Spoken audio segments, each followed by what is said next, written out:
Well, here I am back in the garage again. You may notice that the bug is over here on the lift. That is because since I've got it running, I remembered the problem I was having with it earlier, and that is that the clutch is super grabby. Probably because I put a Kennedy racing clutch in it, and I'm not using it. I'm not drag racing it, so I am going to be swapping it out for a stock replacement clutch. It was an empty kit, so it's an empty disc with a Sachs pressure plate. So, time to start removing all of that. Deck lid's gonna come off, and then I'll start pulling the engine apart so that I can get it out of the car.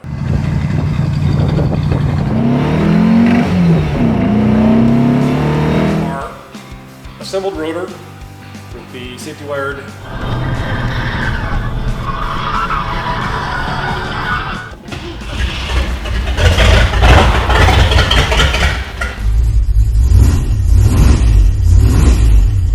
All right, making some progress here. Got the carburetors and intakes off, got the fan shroud off, got the rear engine tin off.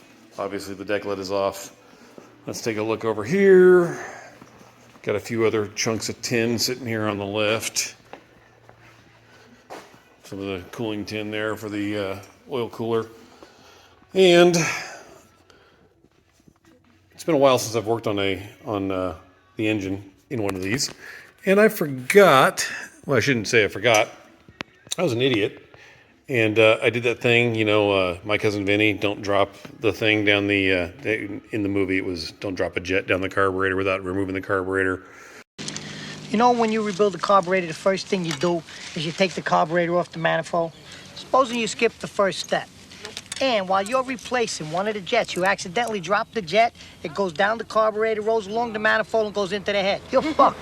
You just learned the hard way that you gotta remove the carburetor first, right?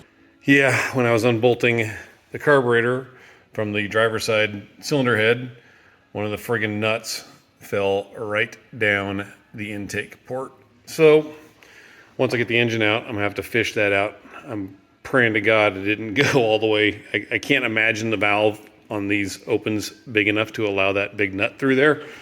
So I'm hoping it's just sitting down there on the valve. And then on this side, I didn't drop one down the intake, but it went into the cylinder head recess there where the spark plugs are. Like on that side, you can see where the spark plug is.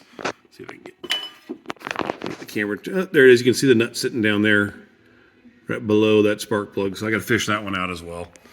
But everything is unbolted. The fuel line, this is my dual feed for my carburetors. I got to get that from underneath the car still. Got to disconnect the heater box cables. And then there's only 4 bolts that hold the engine in. There's no actual engine mount in a Volkswagen, so people that are used to working on American cars might find that peculiar. The engine just bolts to the transmission. The transmission's bolted to the frame, for the lack of a better, it's actually bolted to the pan on a Volkswagen. So anyway, should have this thing out here in another 15 minutes. All right, engine's out.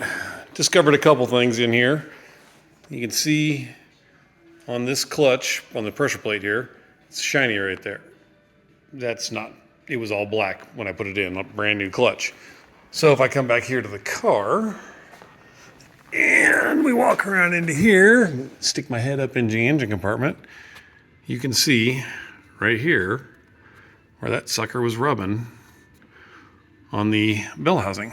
Only spot there that this thing was making contact. Also, this, while the bearing is still good, the bearing mating surface, if I can get this thing to focus on it.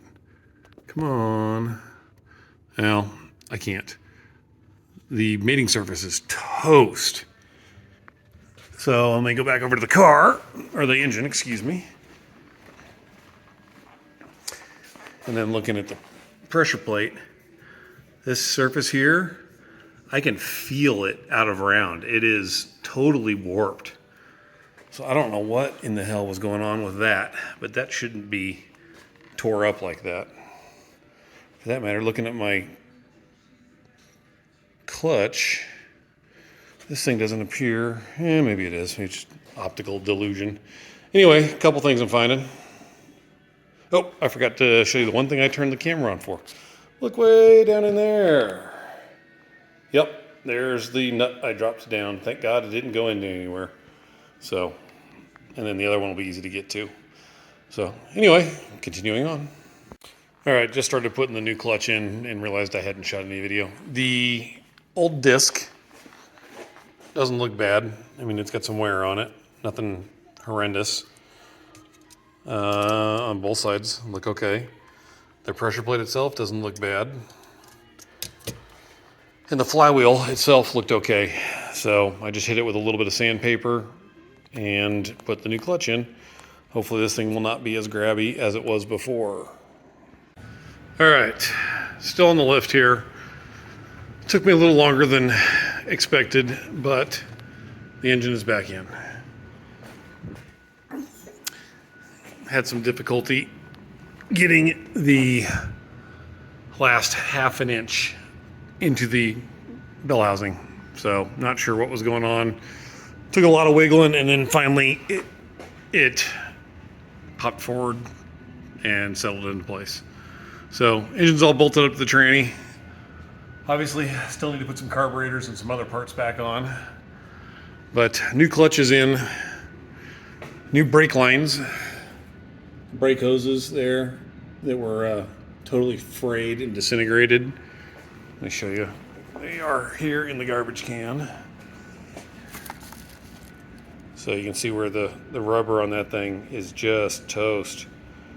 Don't know what happened there, but I replaced those because obviously I don't want brake lines to pop.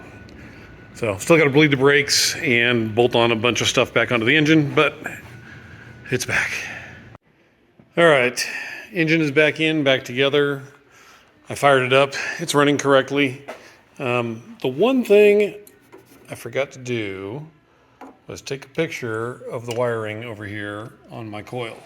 You can kind of see it back in there. Yeah, there you go. There's a little bit better shot.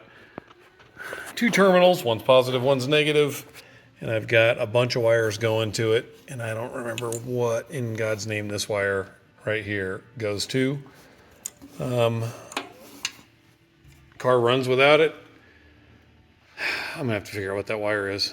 It might be remote on for an amp, or I don't know. God, I don't know. Don't remember. Anyway, runs good. Now we'll be given the clutch test and see if it's working properly. All right, filming this a couple days later because I forgot to film it the day that I was working on the car. Turns out the clutch issues were not 100% due to the pressure plate and clutch disc that were in there. Part of the problem is on the clutch cable in a VW Bug runs through a tube called a Bowden tube, and it has to have a certain amount of arc to it, and mine did not. That will generate clutch chatter. I've owned a bunch of VWs over the years. Never worried about that. I had engines in and out of them. Never had clutch chatter problems.